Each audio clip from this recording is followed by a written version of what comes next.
The man who just woke up didn't notice. The television was reporting terrifying news. An unknown virus was sweeping across the globe. Those infected lost their sanity and became extremely aggressive. Not seeing the news, the man went out as usual. He noticed many ambulances on the road today, and when he went to the supermarket, he saw everyone frantically stockpiling supplies. Though he found it strange, he didn't think much of it. He bought only a few days' worth of food before returning home. Not until his sister sent a video that evening did he understand what was happening. The virus was even worse than reported. The government had built a safe zone on an island.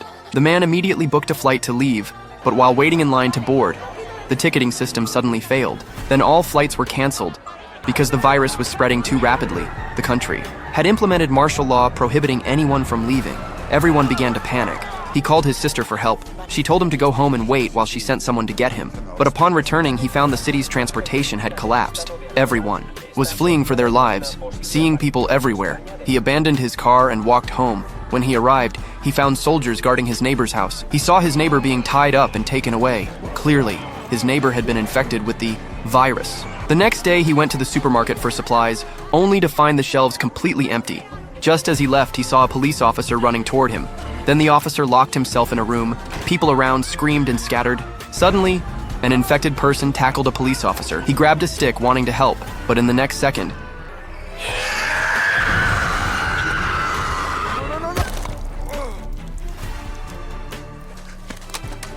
the wounded officer inside began to mutate. The injured officer told the man to get away quickly. Back home, he nailed all doors and windows shut, then pulled the curtains to block any view inside because the military was now capturing all survivors. Suddenly, someone knocked on his door. He hid in a corner, afraid to make any sound. Finally, he evaded the soldiers' search. Soon half a month passed. The entire city was empty, yet still no rescue had come. With no signal, he couldn't contact his sister, and now his food was nearly gone. He had to risk going out to search for supplies. A spear gun was his only weapon. He broke into nearby homes looking for food, but the results weren't promising. While heading to the next house, he suddenly discovered someone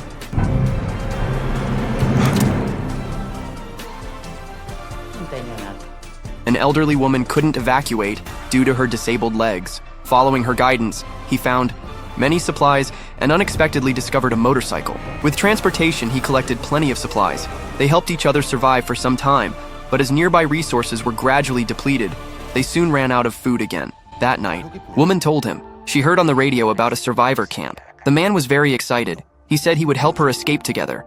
But when preparing to leave the next day, he discovered she had taken pills to end her life because she didn't want to burden this kind man anymore.